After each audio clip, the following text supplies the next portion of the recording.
The United States President Donald Trump has made no bones about coveting a Nobel Peace Prize. He brought up the award again while reiterating his claim of ending hostilities between India and Pakistan, an assertion rejected by the Modi government. Donald Trump has mentioned the Nobel Peace Prize dozens of times publicly and in his speeches, interviews, and campaign rallies. After failing to get the award in his first term, his obsession with the prestigious award has returned. The Pakistan government said today that it has decided to formally recommend US President Donald Trump for the 2026 Nobel Peace Prize for his decisive diplomatic intervention during the recent India-Pakistan conflict. This comes as Trump claimed to have mediated between India and Pakistan, bring about a truce after the Pahalgam terror attack.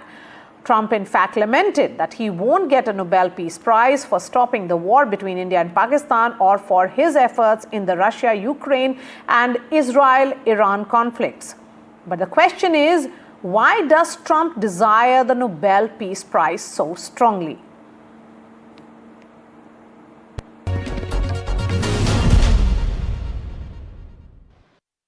I want to start with the very specific because we're talking about Modi-Trump. Because yesterday was a day full of events. There was a 35-minute phone call, which I'm sure you've heard about, while Prime Minister Modi was at the G7 and Trump had dialed him.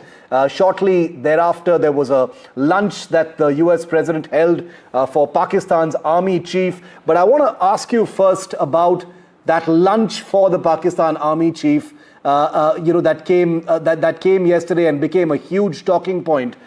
What did that look like to you? I think it was the president's personal decision to host the lunch. I'm not quite sure there was a universal consensus within his own administration on the wisdom of doing this. But President Trump is, as we know, an eclectic personality. He fancies himself a peacemaker. He genuinely believes that during the most recent India-Pakistan crisis, his administration and he himself personally had a very important role to play in the making of the ceasefire. And so I think he saw the lunch with General Munir, Field Marshal Munir, as an opportunity to sort of build on what he believes he achieved. And the reason why I think he invited the Prime Minister was this hope, this fanciful hope, that they could all three be at a table together. They could hash out all the outstanding issues, and that he would come out at the end of it burnished in his reputation as a peacemaker. Because this lunch that the president had with General Field Marshal Munir, Dr. Tellis, was, after that 35-minute phone call where the Indian Prime Minister is said to have very clearly stated that the ceasefire after Operation Sindoor was something that India had achieved by virtue of its military actions, and it had nothing to do with trade deals or mediation, and that India didn't need any mediation.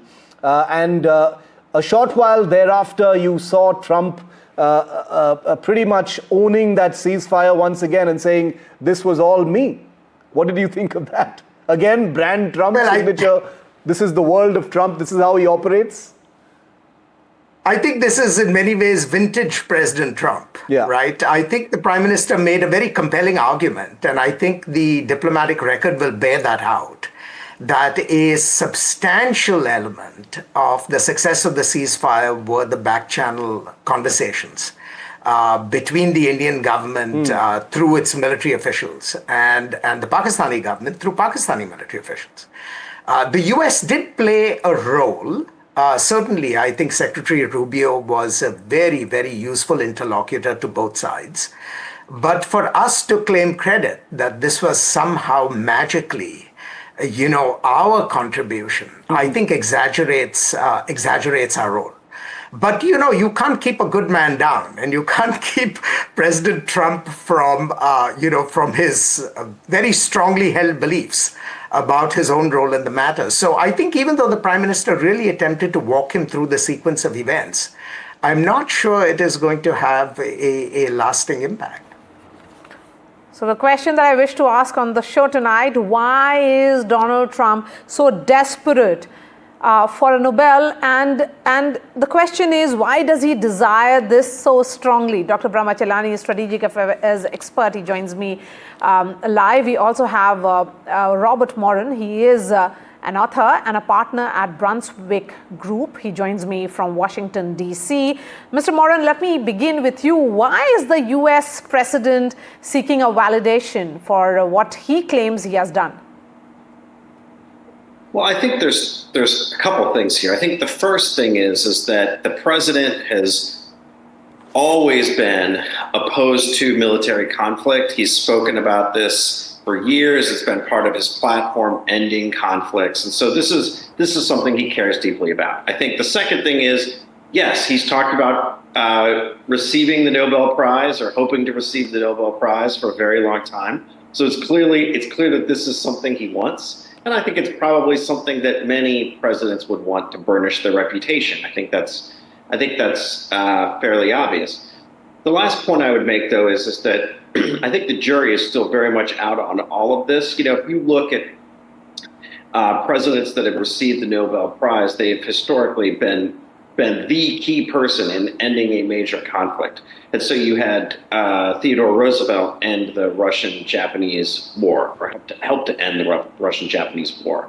And I think that's sort of the model that you would have to look at for any president to win the Nobel Prize. Yes, but I'm not too sure if any president in the past would have taken to a public platform and would have spoken about it so openly. So let me bring in Dr. Chelani here. Dr. Brahma Chelani, it was a long post which he put out on Truth Social, and here is Donald Trump saying, he mentioned the prestigious award 6 times, and he says that these are the reasons why he should get the award, but he won't.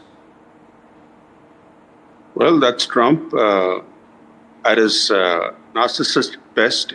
The fact is that the Nobel Peace Prize over the years has become increasingly controversial.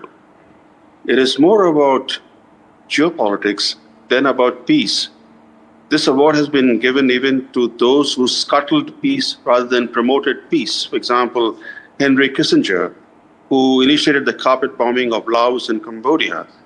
He was one of the awardees of the Nobel Peace Prize.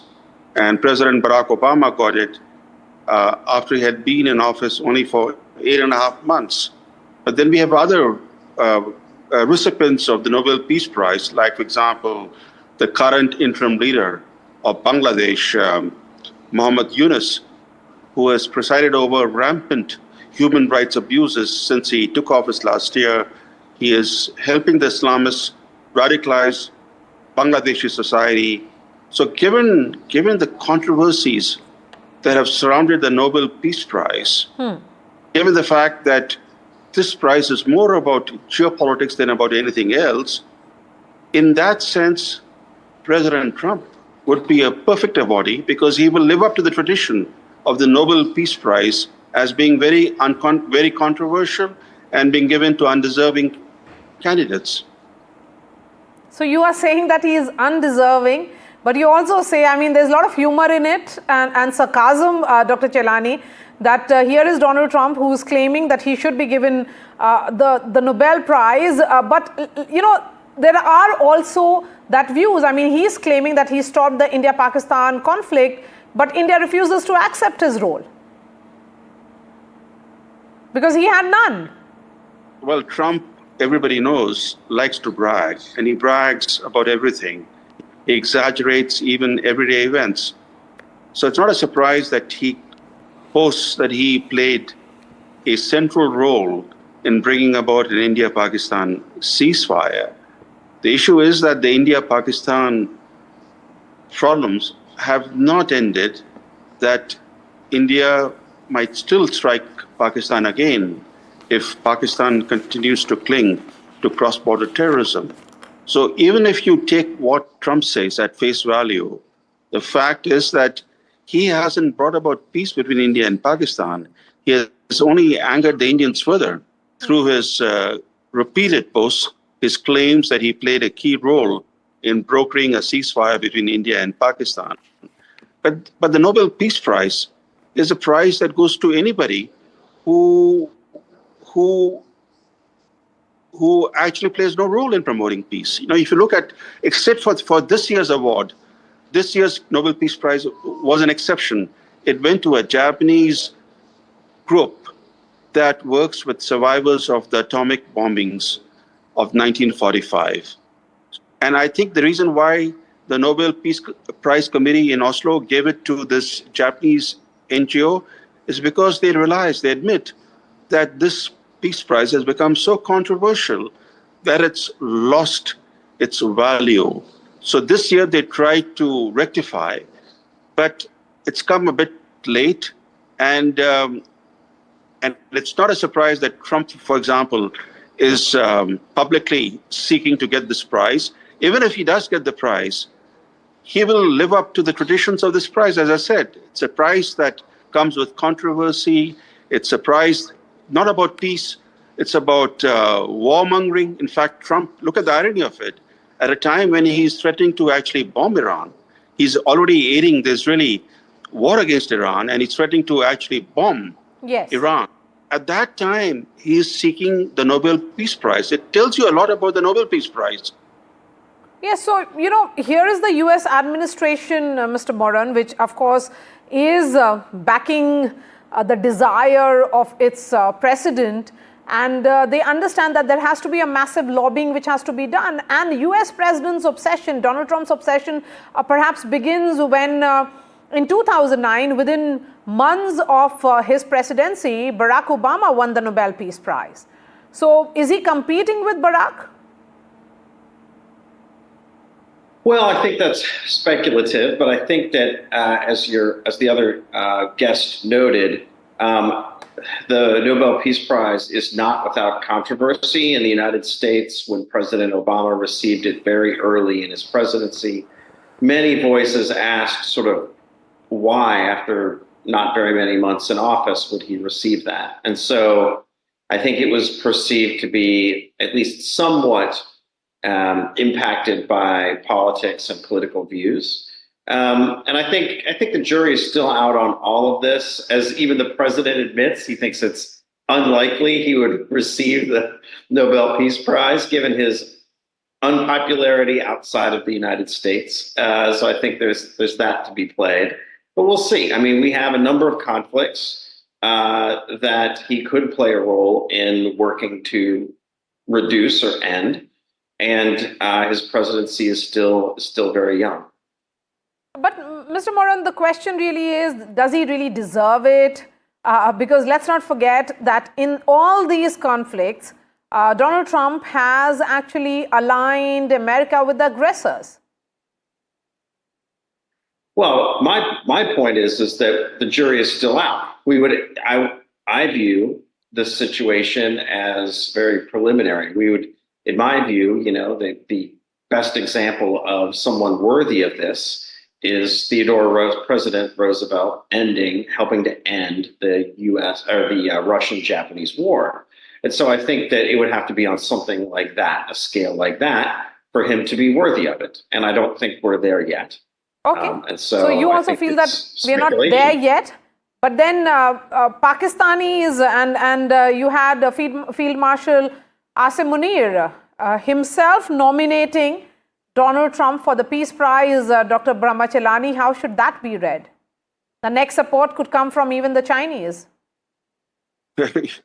Yes. In fact, the real enemies of the U.S. would like Trump to get the Nobel Peace Prize. And as far as the Pakistanis go, they're very good at massaging the ego of the present occupant of the White House.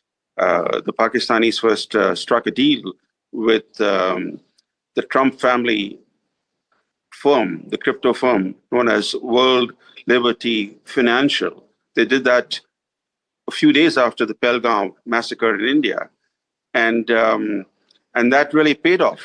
That's paid off in a political sense and a diplomatic sense, because Trump is actually going back to the Cold War era, India-Pakistan hyphenation that was there in U.S. foreign policy.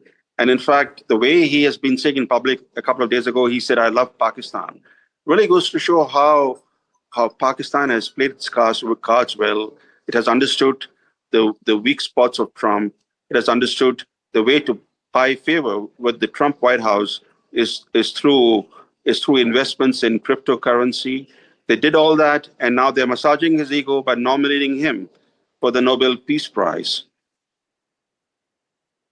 All right, Brahma Chilani and Robert Moran, really appreciate your time. Thank you so much. Of course, but no, one moment. I want to understand from you, Mr. Moran. Do you think if the entire US administration lobbies for it, they will be able to manage it? And perhaps fulfill the desire of the president? I'm not sure how the US administration would lobby for it. I think it's also important to note, as your other guest has noted, that the U.S. involvement in trying to bring this conflict to a close was an administration effort, and largely led by Secretary of State Rubio. And so it is an administration effort, but I'm skeptical that the administration, given all of its other challenges, would be focusing on this to any great degree. All right. Thank you so much, Robert Moran and Dr. Chilani. Thank you for joining us. Of course, the U.S. president has now said that the director of national intelligence, Tulsi Gabbard, was wrong when she earlier stated that the U.S. believed Iran wasn't building a nuclear weapon, whereas he had suggested that it would be very hard to stop Israel's strikes on Iran in order to work out a possible ceasefire. Gabbard clarified that her testimony was taken out of context in a way to manufacture division. Vishal has all the details of what's really playing out between both the leaders. Iran has developed and maintains ballistic missiles, cruise missiles, and UAVs, including systems capable of striking U.S. targets and allies in the region. Tehran has shown a willingness to use these weapons, including during a 2020 attack on U.S. forces in Iraq and in attacks against Israel in April and October 2024. Iran's cyber operations and capabilities also present a serious threat to U.S. networks and data. The IC continues to assess that Iran is not building a nuclear weapon, and Supreme Leader Khamenei has not authorized the nuclear weapons program that he suspended in 2003. The IC continues to monitor closely if Tehran decides to reauthorize its nuclear weapons program. Well, then my intelligence community is wrong. Who in the intelligence community said that? Director of National Intelligence, Tulsi Gabbard. She's wrong.